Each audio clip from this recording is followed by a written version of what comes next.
بالله من الشيطان الرجيم.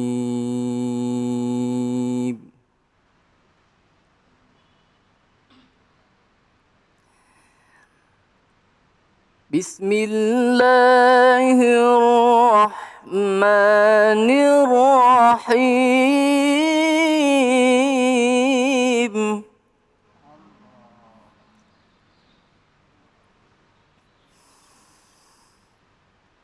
ولا تقف ما ليس لك به علم إن السمع والبصر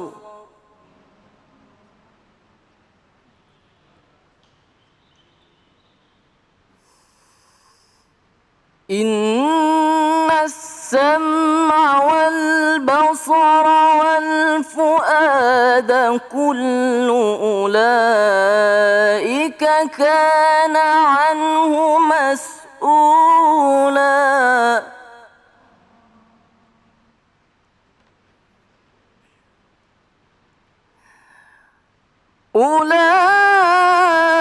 أولئك كان عنه مسؤولا.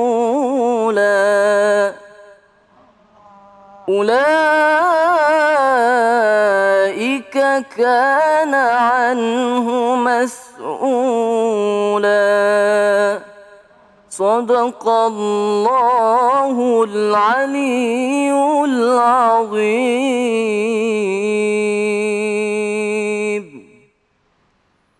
Assalamualaikum warahmatullahi wabarakatuh. Waalaikumsalam warahmatullahi wabarakatuh. Alhamdulillah wassalatu wassalamu ala rasulillah wa ala alihi wa sahbihi wa mawalah. Terima kasih kepada saudara Azmi yang telah membacakan ayat-ayat suci Al-Quran. Semoga menjadi ibadah buat yang membaca dan umumnya buat kita yang mendengarkan. Senang sekali saya Abi Gifran kembali menyapa para pemirsa dimanapun berada dalam program Cahaya Hati Indonesia. Kita akan membahas tema-tema yang menarik insya Allah. Di antaranya jangan asal beri dukungan. Yang kedua muliakan dengan memaafkan. Dan yang ketiga sertakan Allah di setiap detikmu. Insya Allah tema-tema tadi akan dibahas oleh guru-guru kita. Di antaranya yang pertama ada guru kita Kiai Haji Erik Yusuf, yang kedua Kiai Haji Alwi Rashid, dan yang ketiga Kiai Haji Zainur Rafiq. Buat para pemirsa dimanapun berada boleh memberikan pertanyaan kepada guru-guru kita. Dan apabila pemirsa ingin ikut mengaji bersama kita, kita ada segmen ngaji yuk bersama Ustadz Munawir Ngacir. Namun tetap saya mengingatkan kepada semua para pemirsa untuk menjaga protokol kesehatan, yaitu mencuci tangan, menggunakan masker, menjaga jarak, menghindari kerumunan, dan membatasi diri untuk bepergian. Sebelum kita dengarkan, saya menyapa dulu para pemirsa yang ada di studio. Bu,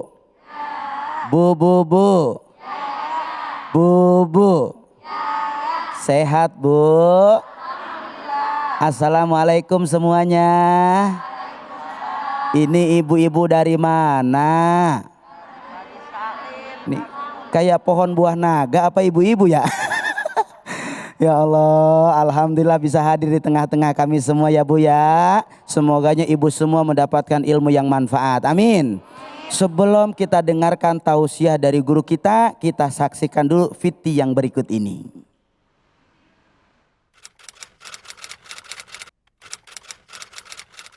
Boleh aja. Bisa dibilang boleh. Oh enggak. Boleh-boleh aja sih. Saya sih enggak ya. Kalau aku sih lebih ya nggak apa-apa lah, kita kasih dukungan ya. Karena kan kalau misalnya orang bersalah terus masih kita pojokin juga, masih kita bully juga. Nanti kan dia semakin down kan. Lebih baik orang bersalah tuh kita kasih semangat biar dia lebih bangkit lagi, terus jauh lebih baik lagi hidupnya. Yang pertama, ketika kita memberi dukungan yang salah itu artinya kita mendukung dia untuk memperbaiki diri.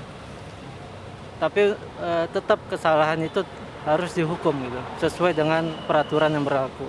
Alasannya nggak boleh mendukung Indaken karena dia bersalah dan dia harus menerima ganjarannya. Karena kalau orang yang bersalah itu takutnya dia, kalau semakin kita hujat, takutnya mentalnya makin down. Jadi harusnya kita berikan support, kita berikan dukungan, jangan sampai mental dia tuh down kayak gitu. Kalau memang mau memberikan dukungan, itu bisa secara pribadi atau cukup mendoakan. Tapi kalau misalkan secara terang-terangan, apalagi ini permasalahannya cukup berat dan krusial, saya kurang setuju. Mereka lebih kayak nggak down banget gitu loh ke depannya. Dan kita juga kasih masukan untuk ke depannya lebih hati-hati gitu. Setiap masalah pasti ada pelajaran dan setiap pelajaran pasti ada hikmah. Seperti apa? Kita dengarkan apa yang akan guru kita sampaikan kepada Kiai Haji Erik Yusuf. Dipersilahkan. Sehat guru. Baik, alhamdulillah. A'udzubillahi minasyaitonirrajim. Bismillahirrahmanirrahim. Innal hamdalillah la haula wala quwwata illa billah. Wassalatu wassalamu ala Rasulillah wa ala alihi sahbihi wa mawala. Asyhadu an la ilaha illallah wahdahu la syarikalah wa asyhadu anna Muhammadan abduhu wa rasuluh la nabiyya ba'da. Allahumma sholli wa barik salim ala sayyidina Muhammadin wa ala alihi sahbihi ajmain. Amma ba'du. Salam yang terbaik. Salam para malaikat kepada para calon penghuni surga semuanya. Assalamualaikum warahmatullahi wabarakatuh. Waalaikumsalam warahmatullahi wabarakatuh. Masya Allah, ibu-ibu ini ya terlihat cerah semua Ustaz ya. Cerah ini banget. terlihat seperti buah naga. Ini buah naga. Tadi saya pohon. Masya Allah, jadi seger. Seger. Nah tadi kita lihat di VT ada permasalahan dukung-mendukung. Ini menarik sekali. Ya, tadi juga Al-Ustaz sudah bacakan tuh ayatnya. Ya, wala taqfu ma laisa laka bihi ilmun. Jadi jangan, kata Allah apa? Kita itu sesekali itu mengikuti sesuatu yang kita tidak punya pengetahuan terhadapnya. Karena apa? Karena inna sam'a wal basara ya wal fuad, itu karena yang namanya pendengaran, yang namanya penglihatan, yang namanya hati dimintai apa? Pertanggungjawaban oleh Allah. Jadi jangan asal dukung-mendukung hanya karena permasalahan suka atau tidak suka. Tetapi kita harus dukung-mendukung karena apa? Karena permasalahan al-haqq, menegakkan yang namanya apa? Kebenaran. Ya Bu ya. Nah, jadi Ibu nih misalnya ada, apalagi zaman sekarang nih, ya, misalnya ada yang lagi ngetren. Apa tuh? Salah satunya investasi dan lain-lain. Nah, Ibu jangan kemudian ngelihat orang, wah ini kayaknya untung, kemudian kelihatannya seneng ya, masuk sedikit investasi langsung untung besar dan lain-lain gitu. Ibu nanti dulu, pelajari dulu. Kadang-kadang orang itu hanya ingin untungnya saja. Padahal di dalam usaha ada yang namanya apa? Kalau nggak untung apa? Rugi. Betul. Tadi kalau nggak untung buntung. Enggak, kalau nggak untung ada rugi juga. Nah, resiko-resiko ruginya juga harus kemudian difikirkan. Ya, nah karenanya jangan mengikuti segala sesuatu yang kita tidak mengetahuinya. Tabayun dulu, klarifikasi dulu, dicek dulu benar apa enggaknya. Apalagi nanti kemudian urusan dukung-mendukung ini bukan hanya permasalahan 1-2 hal, tapi banyak sekali. Misalnya dalam sosial, lingkungan kita. Ya, kita dengar ada orang yang kemudian berkonflik satu dengan yang lain nih. Tiba-tiba kita karena dia teman kita dukung gitu ya. Karena ini bukan, ya kita nggak dukung. Jangan begitu dulu, tapi lihat dulu permasalahannya. Ya, ingat loh. Di sini kan disebutkan wa ta'awanu, ya.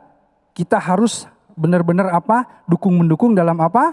Dalam permasalahan al-birri dan wat taqwa. Jadi kita harus mendukung itu sesuatu yang benar-benar kebenaran dan masuk ke dalam ketakwaan. Tetapi wala ta'awanu, jangan kalian dukung-mendukung dalam hal apa? Dalam hal al-itsmun wa udwan. Jadi jangan sampai kalian juga itu dukung-mendukung terhadap hal-hal yang buruk, ya, hal-hal yang jelek-jelek, hal-hal yang tidak baik. Nah, di sini ditegakkan yang namanya kebenaran. Jadi urusan dukung-mendukung harus lihat dulu benar apa enggaknya. Nih, ada juga ayat gini. Kuntum khairu ummah, ya. Ukhrijat linnas. Kalian itu umat yang terbaik yang dilahirkan di dunia ini. Bagaimana sih menjadi umat yang terbaik? Bagaimana sih kita harus bersikap menjadi orang-orang yang termasuk golongan-golongan yang terbaik? Kita harus apa? Ta'muruna bil ma'ruf wa tanhauna 'anil munkar wa tu'minuna billah. Jadi kita itu harus apa? harus yang namanya amar ma'ruf. Kita harus betul-betul melihat segala sesuatu itu dalam konteks betul-betul ini menegakkan kebenaran, apakah ini adil atau tidak gitu. Kita harus kemudian juga ikut mengajak orang-orang agar supaya dia bukan hanya asal dukung, tapi mendukung apa-apa yang benar. Ya, apa-apa yang benar-benar adil itu yang harus didukung. Nah, kita juga harus nahi mungkar. Kalau ternyata teman kita, sahabat kita yang kita kenal, ya, atau bahkan Rasulullah SAW mencontohkan bahkan ketika anaknya sendiri Fatimah misalnya seandainya mencuri, aku yang langsung akan memotong tangannya, kata Rasulullah SAW. Betul nggak? Artinya apa? Artinya siapapun itu kalau dia kemudian melakukan yang tidak benar, inilah yang kemudian harus ditegakkan kebenaran. Nah, jadi kita harus bersifat asyidik itu tadi. Harus menegakkan kejujuran. Jangan asal mendukung saja. Ya, kalau dukung-mendukung itu yang jadi masalahnya apa? Kalau sekarang itu Ustadz, berbahayanya begini. Dukung-mendukung bukan melihat benar atau tidak. Bukan melihat adil atau tidaknya. Tapi melihat berapa dia kasih sama kita. Ini jadi masalah kan. Berbahaya sekali kalau misalnya tiba-tiba yuk kita dukung, tetapi karena apa? Karena dia ngasih sesuatu sama kita. Gitu. Yuk dukung. Asal dikasih apa balasannya. Nah di sini biasanya kalau mendukung karena tiba-tiba ada yang namanya hadiah, biaya dukungan dan lain-lain, ini biasanya hakikat bener enggaknya hilang. Udah nggak penting lagi yang bener atau enggak. Yang penting ada minyak goreng misalnya karena kalau langka gitu dukung misalnya gitu ya. Nah ini akan menjadi masalah buat kita semuanya. Karena apa? Karena tadi Inna sam'a wal basara tadi wal fu'ada itu kita akan dimintai pertanggungjawaban ya terhadap apa? Terhadap semua yang kita lakukan. Bahkan nih ibu-ibu pemirsa semuanya, bukan hanya dukung-mendukung yang langsung kita hadir, dukung-mendukung yang kita ikut di dalam aktivitas. Ibu lihat sosmed, ibu lihat ada sesuatu yang tidak baik, tiba-tiba ibu ikut jempolin. Tling. Jempol ini juga akan menjadi apa? Akan menjadi yang namanya tanggung jawab kita. Satu jempol di sosmed. Loh gitu. Fama ya'mal misqala dzarratin. Itu dia. Jadi seberat biji zarah itu, seberat debu saja dimintai kita pertanggungjawaban. Jadi yang namanya jempol kita di sosmed juga hati-hati. Atau bahkan di sosmed ini bukan cuma jempol saja, tetapi kita sudah upload status-status yang kemudian mendukung tanpa ada pengetahuan di belakangnya. Nah ini kata Rasulullah SAW, falyakul khairun au liyasmut. Jadi kalau misalnya kita nggak bisa berbicara yang baik-baik, mendingan apa? Mendingan diem aja ya. Nah ini juga untuk pemirsa di rumah semuanya penting sekali di zaman fitnah ini ya, dukung-mendukung. Bukan hanya itu saja tapi ikut atau tidak ikut. Ini harus ada pengetahuan, harus ditabayun, harus dikualifikasi. Karena kalau tidak, ini zaman fitnah. Zaman yang kelihatannya untung padahal buntung. Zaman yang kelihatannya benar padahal salah. Ya, kelihatannya soleh padahal salah kan gitu. Nah disinilah kenapa ini menjadi tantangan kita. Tantangan kita terbesar hari ini adalah dengan apa? Dengan bagaimana memohon terus kepada Allah, ihdinas siratal mustaqim. Di jalan yang lurus, di jalan yang Allah ridho. Makanya kita banyak-banyak berdoa, ya Allah, Allahumma inna nas'aluka salamatan fid din, ya. Ya kita juga di dalam bukan hanya tadi permasalahan investasi, permasalahan bisnis, tapi permasalahan beragama sekalipun kita ini juga harus kemudian dituntut untuk kemudian menggali lagi atau mencari ilmunya. Ini penting sekali. Man arada dunya falai bil ilmi. Man aradal akhirat falai bil ilmi. Man arada huna falai bil ilmi. Jadi kalau kita mau dunia harus ada ilmunya. Kita harus paham. Kita harus kemudian dapetin ilmunya. Kalau mau akhirat kata Rasulullah, kita juga harus ada ilmunya. Harus dapetin ilmunya. Kalau mau dua-duanya sama.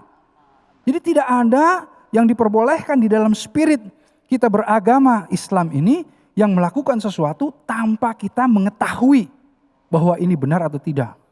Ingatlah, Kalau di dalam agama yang namanya subhat aja harus ditinggalkan. Kalau ibu ragu harus apa? Harus tinggalin. Ah ini ragu nih bener apa enggak? Bener, tinggalin dulu. Cari dulu ilmunya. Sampai yakin betul.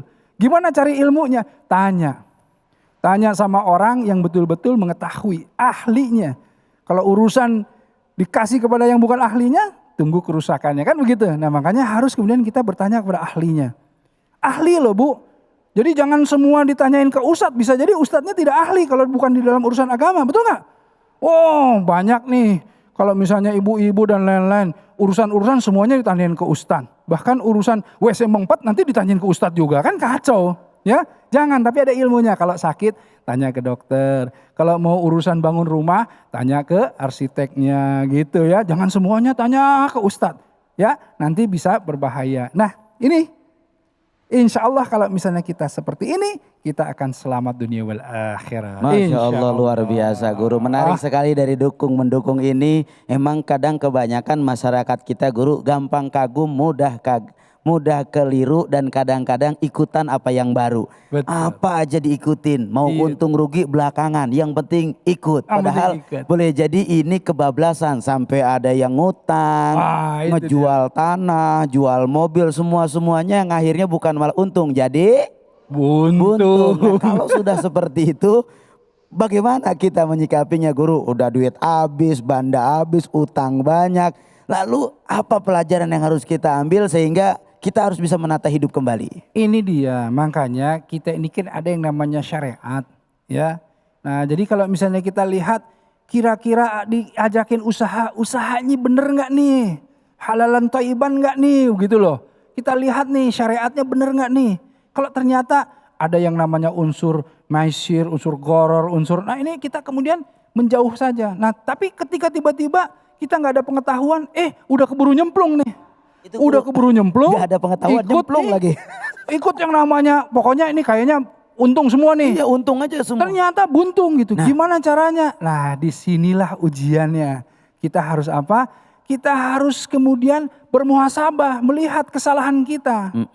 Kita memohon ampunan kepada Allah terhadap apa? Terhadap apa-apa yang kita ambil yang kira-kira memang Allah nggak ridho. Atau boleh jadi kita memohon kepada Allah bahwa ini ya Allah jadikanlah ini pengguguran dosa-dosa. Masya Allah. Iya, jadikanlah ini pengguguran dosa-dosa. Jadikanlah ini salah satu wasilah pertobatan agar supaya kita menjadi orang yang lebih baik lagi. Ya, jadi musibah itu salah satunya adalah agar supaya kita bisa merubah diri kita menjadi diri yang lebih baik lagi, pribadi yang lebih soleh lagi. Insya Allah. Masya Allah luar biasa. Lagi guru, bagaimana cara ketika memang ditawari terus, pada akhirnya ada bahasa kita nggak enak. Ya. Nah, sikap kita mengantisipasi agar tidak ikut gimana guru? Ini pertanyaannya pas banget ya Bu ya. Diajakin nggak enak. Nah inilah sebetulnya. Nah, Kalau kita enak nggak enak, ukurannya itu bukan ukuran temen, bukan ukuran saudara, bukan ukuran sahabat, tapi gimana? Ini secara Allah ridho nggak kira-kira? Syariatnya bener nggak kira-kira? Gitu loh. Nah ini yang nggak enak itu yang harus diutamakan nggak enak sama Allah gitu loh. Masya Allah luar biasa. Subhanallah. Jangan nggak enak sama orang malah jadi ngaco kan gitu. Alhamdulillah, pemirsa dahsyat. Yang guru kita sampaikan begitu menarik. Jangan cuma hanya nggak enak sama teman, tapi kita lihat dulu ada nggak di situ keridhaan Allah, sesuai nggak syariat dengan agama, sehingganya jangan sampai kita pengen untung yang pada akhirnya buntung. Setelah ini kita akan dengarkan tausiah selanjutnya dari guru kita Kiai Haji Alwi Rashid. Beliau akan banyak memaparkan ilmu buat kita semua. Jangan kemana-mana, tetap di Cahaya Hati Indonesia.